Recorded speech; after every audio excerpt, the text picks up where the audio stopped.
Up next on UBC, brought to you by... Keep the lights on. Use Airtel Money to pay for all your Yaka bills conveniently. Open the My Airtel app to buy Yaka units. Airtel Money. Simple, secure, borderless.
Nkwaniriza nnyo ku UBC TV saawa ya UBC LEERO nze Marion Nakitene tugenda kuba tufulaba ebifudde mu bitundu by'eggwanga ebyenjawulo naye katusooke tulabe nate ebisinze ku binaabyo.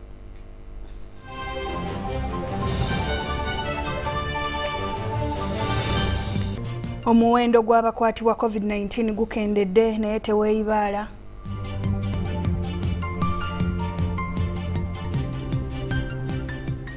Mbu ab'embalala tebalabanga ku nnusu yakuzzibwa kuumirwa balwadde. Ate omuliro e Masese gusaanyizaawo bya bukadde. Gw'omugganya mwamba guzzeemu okubooga ne gwonoona ebintu.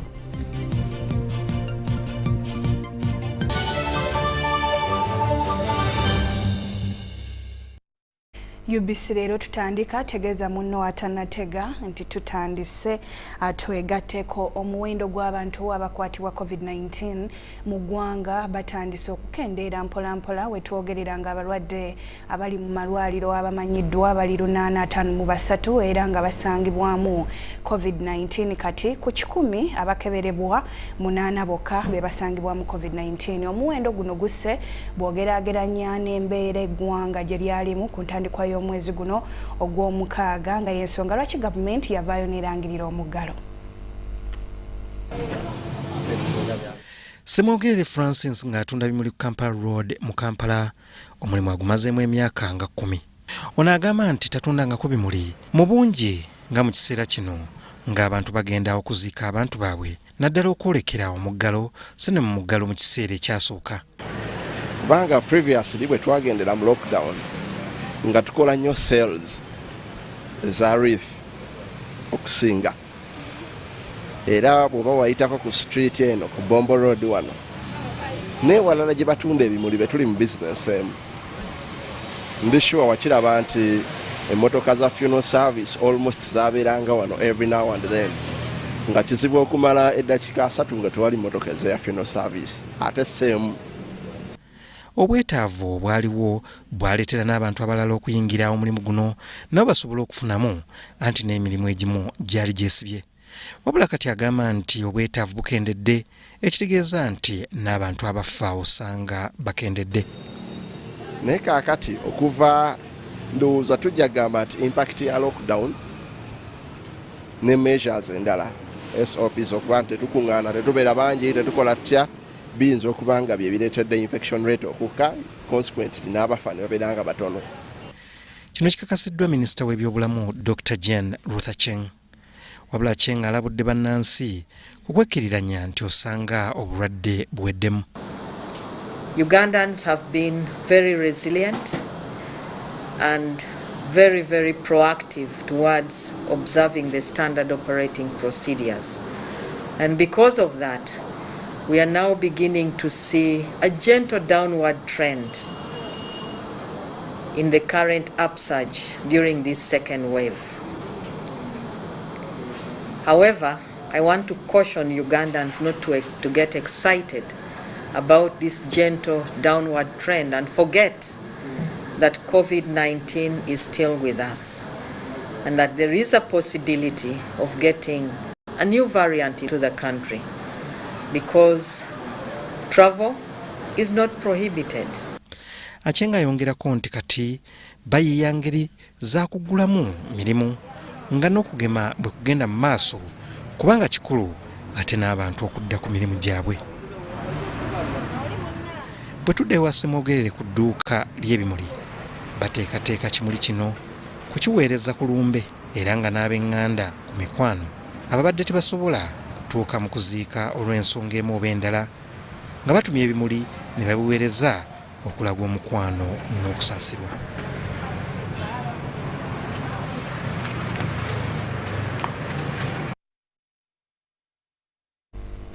UBC wetweyongereyo kakati yo gavumenti ya Norway ewaddeyo obuyambi obubalirwamu obuwumbi 8 ziyambe okwongera ku ddagala erigema mu Uganda. Omukolo gubadde ku kitebe kya minisitule y'ebyobulamu balowooza nti zino za kuyamba okutaasa omuwendo gw'abantu abali mu bulabe obw'okukwatibwa ekirwadde kya COVID-19. Omusasi waffe abaddeyo.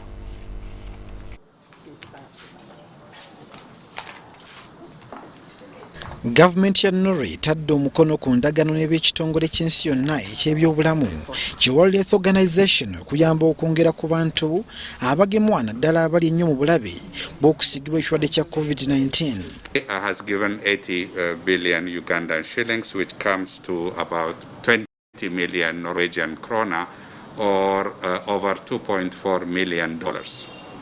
This will, of course, our need is far more bigger than this, but for the vaccines we are going to have next week, which is also supported by Norway's dose sharing, and the one which follows with the another batch which we expect would be from other dose sharing, which would be about another 1 million doses. This funding will make sure that that reaches the public in time. So we are really happy that we are able to provide this. It is 8 billion Ugandan shilling. And let me also mention, since we are here today, that probably next week, Norway is also providing 285,600 additional vaccines through the COVAX cooperation to Uganda. World Health Organization bakolagana ne Ministry y'ebyobulamu ku project eno esuubirwa okumala ebbanga lya mwaka mulamba. Dr. Jendutha Acheng, Minister y'ebyobulamu, agambye nti eddagala erigema lya bika bingi eri katale mu kaseera kano. Zeneca, both Covishield and the Vaxzevria, Johnson & Johnson, Pfizer, Moderna, Sputnik Light, Sputnik, Sinovac, Sinopharm. Those are some of the vaccines that we can have in Uganda. The World Health Organization has only recommended the mixing of AstraZeneca and Pfizer. The others, research is still ongoing. However, because we need to vaccinate the population, whatever vaccine we get, we shall bring it in. Minisita era ategeezezza ng'ekitongole ekitereka eddagala lya gavumenti bwe kirina obusobozi obw'okutereka ekika ky'eddagala lyonna ne bwe liba lya Pfizer ne Moderna eryetaaga obunyogovu obungi. Akyengazzeemu okulaga okusoomooza amawanga ga Africa kwe galina okufuna we bagula eddagala kubanga amawanga ag'amaanyi era agalina ssente enkumu go galyeterekedde ng'ate n'obwetaavu bungi. The challenge is that there is a high global demand for vaccination and the production does not meet the demand, and therefore it is extremely difficult to access vaccines even when you have the money. And so I continue to appeal to Her Excellency, even when you have contributed, you also need to help us pursue and get access to the vaccines. We are aware that the COVAX facility is doing all it takes to ensure that the African countries get vaccines, in spite of the inequities that currently exist. I want in a special way to appreciate Ugandans who have been very patient during this lockdown in spite of the difficulties. World Health Organization and Ministry y'ebyobulamu bakubiriza bannansi okujjumbira okwegemesa ng'eddagala bwe libeera lizze kubanga kiyamba okukendeeza ku bulabe obw'okukwatibwa ekirwadde kya COVID-19.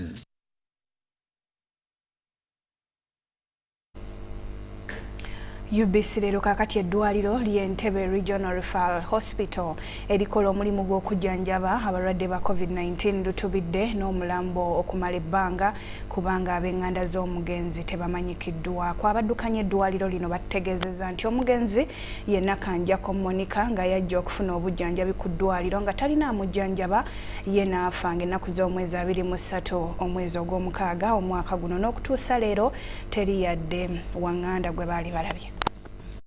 Ng'ennaku z'omwezi 18 omwezi gw'omukaaga Nakanjako Monica yali omu ku abalwadde abangi abajja okukeberebwa ekirwadde kya COVID-19. Wabula ekyenjawulo ono yali alina empapula ezimulaga nga bwe yalina ekirwadde kya COVID-19 nga yeetaaga kufuna bujjanjabi okusobola okulwanagana n'ekirwadde kya COVID-19 wabula ebyembi teyasobola kumalako bw'atyo n'ayabulira obulamu bw'ensi. Okusinziira ku baddukanya eddwaliro lino be tusobodde okwogerako nabo batutegeezezza nti ono bwe yatuukira ku ddwaliro yali mulamu bulungi wabula oluvannyuma lw'okugibwako empapula ze zaali tezitegeerekeka bulungi nga ziragako linnya lyokka mpozi n'okulaga nti yali alina ekirwadde kya COVID-19. Bano batutegeezezza nga bwe baakola ekisoboka okulaba nga bataasa obulamu bwe wabula ebyembi n'atasobola kumalako. Olw'okuba nti ono teyalina yamuwerekerako ku ddwaliro lino yadde okuba n'ekipapula ekimwogerako, ab'eddwaliro bagamba baakola ekisoboka okulaba nga baweereza obubaka obw'enjawulo ku mikutu egy'enjawulo okulaba nga bazuula obw'enganda ze wabula n'okutuuka leero buteerere. Abakulu batutegeezezza nti mu kiseera kino balinda famire yonna eyinza okuvaayo oba omuntu yenna ayinza okuvaayo okulaba ng'atwala omulambo guno okuziikibwa nti bwe kiba tekisobose baakolaganye edda ne Municipal Council y'Entebbe okulaba ng'omuntu ono aziikibwa mu limbo. Wano era batangaza ne ku muwendo gw'abalwadde oguli mu ddwaliro lino mu kiseera kino ne batutegeeza nti eddwaliro lisigaza abalwadde 45 bokka nga ku bano 3 be bayiddala.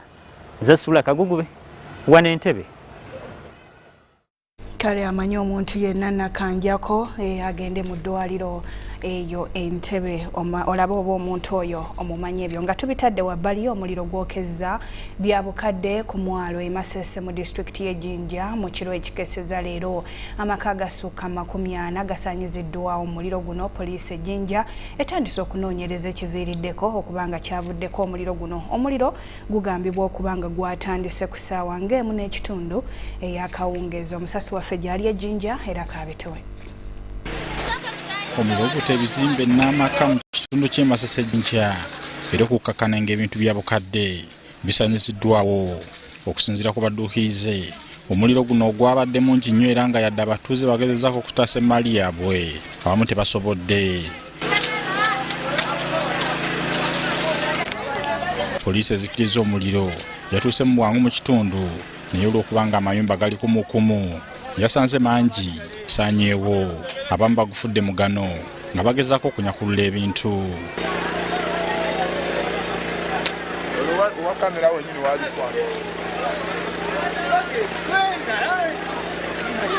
Niyonjima Morris akulira poliisi e Jinja akasiza omuliro guno n'ategeeza nti gwavudde ku sigiri ebadde erekeddwa mu ffumbiro. Okunoonyereza kutandise. Emu n'ekitundu awo nga tuyingira mu ssaawa 2 ne tufuna amasimu nti Masese omuliro gukutte amayumba. Ttiimu yaffe eya fire ne respondinga okuzikisa naye abantu amayumba families nga 3 zikosebwa. Owaliwo omusajja gwe bayita Yusufu Buru mukazi we ndowooza abadde afumba emmere mu nyumba ndowooza mu kuvaamu ndowooza ne yeerabira oba esigiri gudde kumufaliso oba ku kintu tetumanyi naye ekireese omuliro ogwo yesigiri gy'abadde akumye omuliro ng'afumbirako. Ssentebe w'ekyalo ky'e Masese Lwanga Sam Kigaito Kibi ategeeza nti abantu be beetaaga obuyambi olw'embeera embi gye balimu oluvannyuma lw'okufuna ekikangabwa ky'omuliro. Sesitovala amayumba gali kujja wegati. Fatukoze nnyo kuneno naye yagamba tusula mu nyumba za nkoko. Labe nyumba we ziri kugwa mu butubu tusula n'enkoko. Ekyo kitegeeza ki? Banansi banange president kuyambe. Tutaze tata ze fokamide ne kuma vivi. Ninga je na vivi. Tusula bubi, tusula nkoko. Batugamba tusula nga bino bikoko bino bizungu.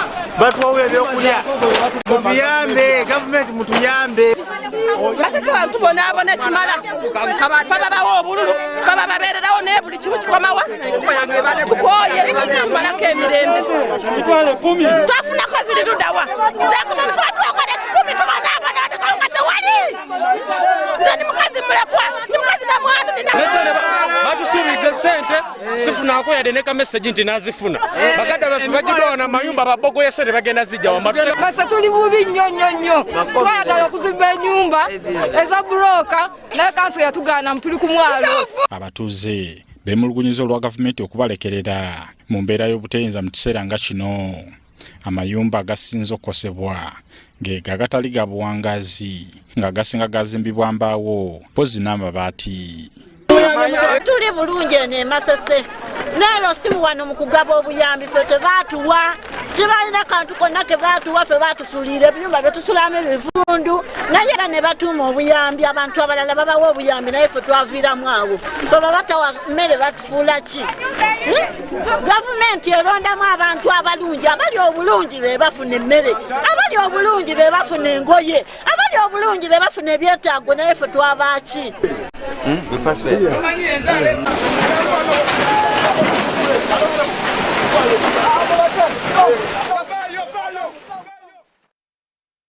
Embeera bwetyo bwebadde e Masese mu district y'e Jinja. Kakati amazzi mu mugga Nyamwamba mu district y'e Kasese gwazeemu okubooga era abatuuze ne baddamu buto okubundabunda okumala emyaka 10 omugga guno gubadde gujja gutaataaganya abatuuze n'okwonoona emirimu egikolebwa mu kitundu kino olw'okubooganga era nga bukadde na bukadde byebize byonoonebwa eddwaliro ly'ekirembe n'ekkolero lya kirembe mines byebimu ku bize byonoonebwa era nga omusasi waffe abaddeyo katulage ebiri eruddeeyo.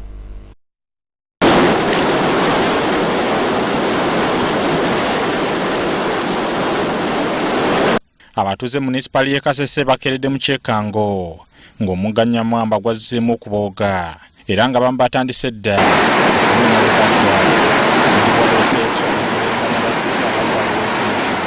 gavumenti tekoze kimala kutereeza ku mbeera ya mugga Nyamwamba. Bano basaba gavumenti egogole omugga guno okuviira ddala gye gusibuka ku lusozi lw'Enzooli. We have been having this one, we have been reporting about this issue. The machine was here about 3 weeks ago. We said should now have a channel there, but the machine was just there, and I think the concern is on our engineers. Are not following this problem. We would have not had again this one. Now this remaining road is now breaking up.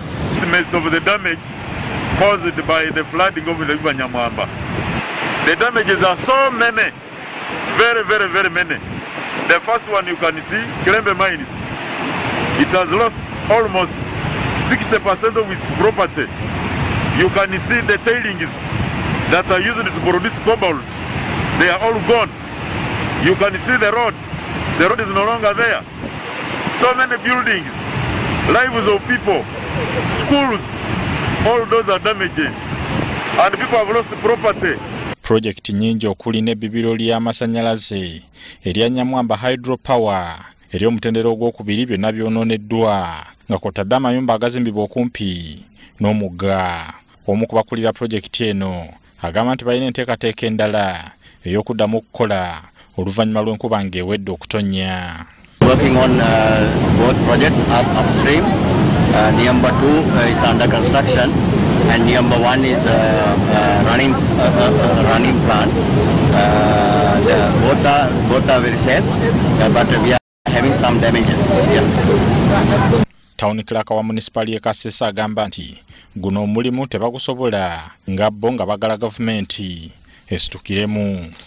Bano nga bwe basenguddwa omugga nabali abasooka okusengulwa bakyali mu nkambi gye bateekebwa e Mukoya nga bo balinda gavumenti okubatwala gye balina okubeera. Abalende kibe siyinywe.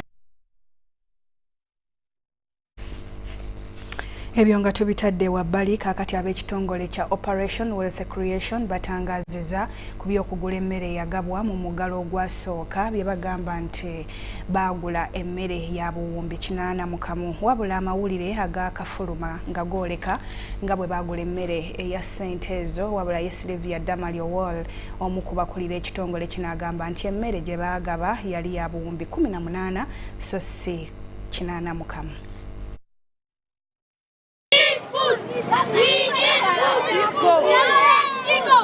Gavumenti bwe yasalawo gabira abantu emmere mu muggalo ogwasooka bali bagenderera kugonjoola kizibu kya njala kubanga abantu bali mu muggalo.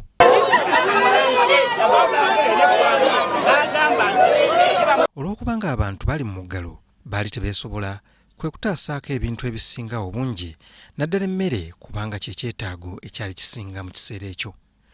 Bw'atyo omukulembeze w'eggwanga yayita abalimi abalina emmere eweera okwetoloola eggwanga bagiguze gavumenti egiwa abantu abali obubi.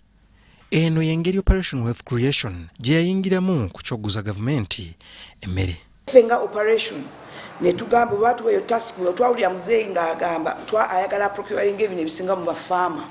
Kati nga ffe OWC jjukira for the last emyaka 7 tubadde tugaba ensigo mu bafaama mu Uganda yonna kati network yaffe tugiina. Director w'emirimu egikolebwa mu Operation Wealth Creation annyonnyodde nti baagula kiro obukadde 4 nga balirwamu obuwumbi 10 nga buli kiro baagigula 2500 nga bagula n'ebijanjaalo ebibalirwamu obuwumbi 8 n'ezigwamu. Bonna awamu Operation Wealth Creation ya supplyinga nga supporting abafaama bonna twasupplyinga obuwumbi 18 mu miliyoni 10. Atangazizza nti ebiyitingana nti emmere gye baagula yali ya buwumbi 81 si bituufu. PM's order yali ya obuwumbi 55 ey'emmere n'ebijanjaalo. Out of that Operation Wealth Creation neegira ne supplyinga billion 18 mu miliyoni 10. Nekibeera nti twasupplyinga 40% of the whole order.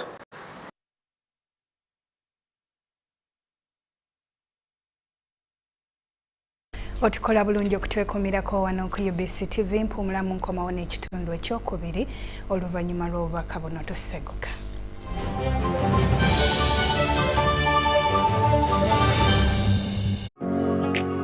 It's no secret that ICT makes learning easy. The strides made in our field could not be possible without it.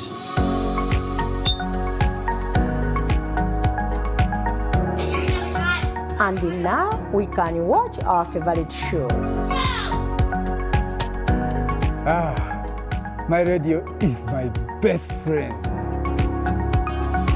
UCC provides an enabling regulatory environment and policy guidance for healthy competition. We also facilitate ease of doing business in the communications sector through licensing, standardization, spectrum management, tariff regulation, rural communication development, and consumer empowerment. An informed consumer is an empowered consumer. UCC supports local content and innovations. Driving the development of a robust communication sector in Uganda is Uganda Communications Commission.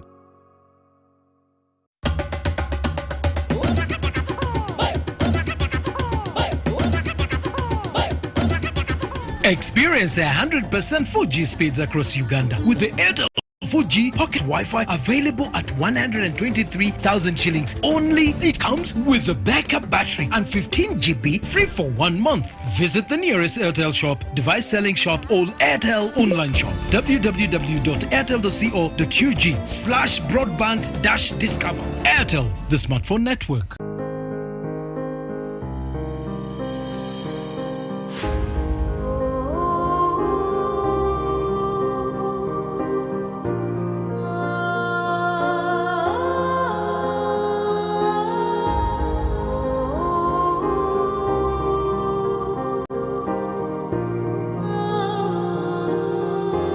Ekya COVID-19 kijja kugwa.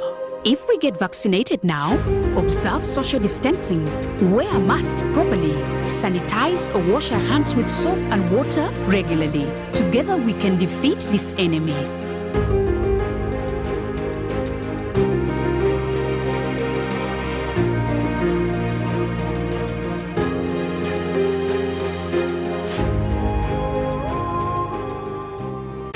Uganda has the best and most affordable rates when it comes to withdrawing and sending money. Withdraw money for as low as 330 shillings up to a maximum of 12,500 shillings. Sending money is just as affordable as ever. Absolutely unbeatable. Use Airtel Money on the most affordable network with the largest network of Airtel Money branches in Uganda. Dial *185# to get started. Airtel Money. Simple, secure, borderless.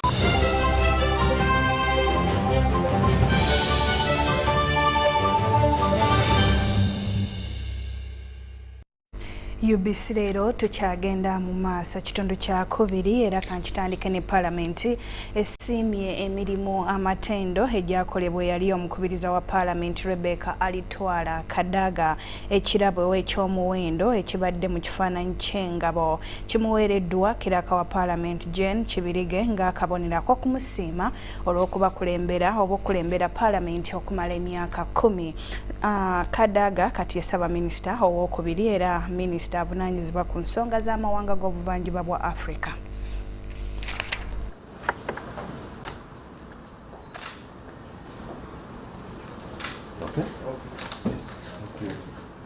Neewunyiza gyo nabadde ndi wano ne baŋŋamba nti Clark ayagala kujja kundeetera ekirabo ekyokusiima emirimu gyange nabadde sikisuubira so sanyuse nti akireze.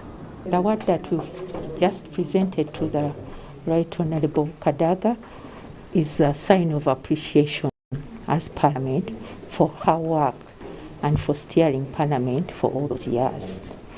So we are giving our sign of we are appreciating all the management. Of course, she was the leader, so we are giving all the leaders of her time.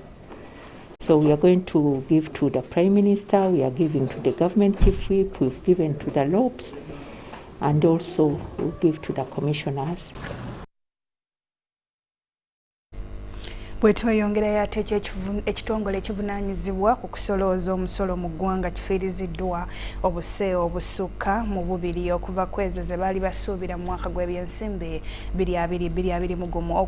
Kino kivudde ku kubalukawo okw'ekirwadde kya COVID-19 ne kikosa ebyensimbi by'eggwanga. Ab'ekitongole QRA era bategeezezza nti kifunye amagoba ga bitundu 15 bw'ogeraageranya n'omwaka gw'ebyensimbi 2019-2020.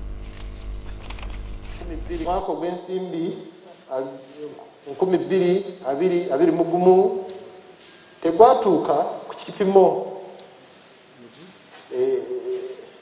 kyogwo ogwali ku kipimo kye baali batuwadde kye bayita budget kubanga ekipimo ekyo kyali kyagala tukunganye obuwumbi 2,210 638. Ebyo nabyo nga tubitaddewe wabbali kaakati mu kaweefube okulwanyisa obumenyi bw'amateeka okuli ettemu obuliisa maanyi okutunuza abaana mu mbuga ya Sitaani naddala mu kiseera kino eky'omuggalo. Poliisi mu disitulikiti y'e Luweero esabye abatuuze okuteeka ennyo ku mwanjo okukolagana nabo okulaba nga bamalawo ebikolwa nga bino. Kasiba nte katuwa ebikirako bino. Wadde bannayuganda bafubye okuteeka mu nkola ebiragiro by'okuziyiza ssenyiga lumiimamawuggwe obutasaasaana naye ate wazzeewo okusomooza okulala olw'ebikolwa eby'obumenyi bw'amateeka okuli okukabawaza abaana, ettemu, obutabanguko mu maka n'ebirala. Mu kino weetaagisaawo okukolera awamu wakati wa poliisi n'omuntu wa bulijjo. Akulira poliisi y'e Busiika mu disitulikiti y'e Luweero, ASP Atimu Edith abyogedde akwasibwa ebintu ebyeyambisibwa mu bulamu obwa bulijjo okuli obuwunga, sabbuuni, sukaali, sanitayiza, masiki wamu n'ebirala ebibaweereddwa minisita omubeezi w'amatendekero aga waggulu Dr. Jesse Muyingo. Era tusaba okukubiriza abatuuze ab'ebusiika mweyongere okwogera amateeka goberere ebiragiro bya gavumenti byonna tubeere bulungi. Obuyambi bwe bumu butuusiddwa ebamunaanika omuyambi wa minisita omubeezi w'amatendekero aga waggulu Abdulkalimu Waswa nga buweereddwa abakadde abaliko obulemu ab'obutale abatakisi ne bodaboda. Bannange tweyanziza bataata era mwami Muyingo omuntu muwebaliza omukazi oyo omukadde akutumidde abalina kye balina era abasobodde okwakuka nsindikira eri abakadde bange muŋambye nti nnyongera okumwebaza ne sekwebaza Muyingo omulimu naddala gwakola mu LC yange ey'Evvumba mulundi ogutali gumu emirundi gyonna era nnyongera okubasaba era mwongere munneebalirize ddala. Waswa asuubizza nti Muyingo nga omwana enzaala ow'ebamunaanika wakugendera ddala mu maaso n'enteekateeka ez'okuweerera abaana n'okuyamba abali mu bwetaavu ate nga teyeerabidde n'okusakira ekitundu. Somoozebwa Dr. Jesse Muyingo amanyi embeera gye mulimu nti nzibu. Ago nno ge tusobodde okukutuusaako olunaku olwaliro tukoze bulungi okutambula naffe okuva gye twatandikidde okutuusa kati nze ngenda kuba mbasiibulira wano era mbalekere munange ekituusa Muhammad akutwale maaso. Nze Marion Nakitene teweerabire. Ekirwadde kya COVID-19 kikyalimu mu ggwanga, weekuume era goberera ebiragiro. Akaseera kano kabeera ka lipoota ya mbeera y'obudde okuva mu kitongole ky'eggwanga kivunaanyizibwa ku by'embeera z'obudde. Omwanjuzi nze Kituusa Muhammad. Enkuba yafudde mbye mu bitundu ebisangibwa ekitugumu era nga kitugumu yapimye milimitazi 67 n'obutundu 7, Kabale 22 n'obutundu 8, Gulu 22 n'obutundu 4, Soroti 16 n'obutundu 3, Songate Masaka 14 n'akatundu kamu. Era bwe tugeza ku nitulaba ku kifaananyi kya Ssemugenze kitulaga nga wakyaliwo empeweevu ezikutanga ziva eri ku Seguyanja Atlantika nga ziyitira mu gabira g'e Congo, saako n'ezo ezifubutuka eri ku Seguyanja Buyindi era nga ziyitira ku Nyanja Nalubale okwesogga ensi yattu. Era ensonga laki enkuba ekyatonnya mu bitundu by'eggwanga ebyenjawulo. Tugezaako ne tulaba ate ku mbeera y'obudde mu biseera by'okumakya tusuubira enkuba okutonya ebitundu ebisangibwa ebukiikakkono ebuvanjuba nga okibaddeawo ku mbalama z'ennyanja Nalubale era tusuubira enkuba eno okwengera okutonya mu bitundu by'eggwanga ebyenjawulo mu biseera eby'olweggulo. Bwe tugezaako ne tulaba ate ku Bbugumu tusuubira Bbugumu kuba ku diguli za 26 eri mu Kalamojja paka ebuvanjuba so nga ate eri e Kasese 28 wabula mu nsozi z'omu Kabale 23. Bwe tugezaako ne tulaba ate ku mbeera budde mu bibuga ebimu ebisangibwa ebunaayira ekibuga Dubai omusana okwaka Bbugumu kuba ku diguli 42, Hong Kong nga gukuba kwamu 32 so nga ate New York 10, Johannesburg 14 wabula eri e Mombasa waliyo olunywankoko Bbugumu kuba ku diguli 28. Tweyanziza okubeerako naawe beera bulungi weeraba.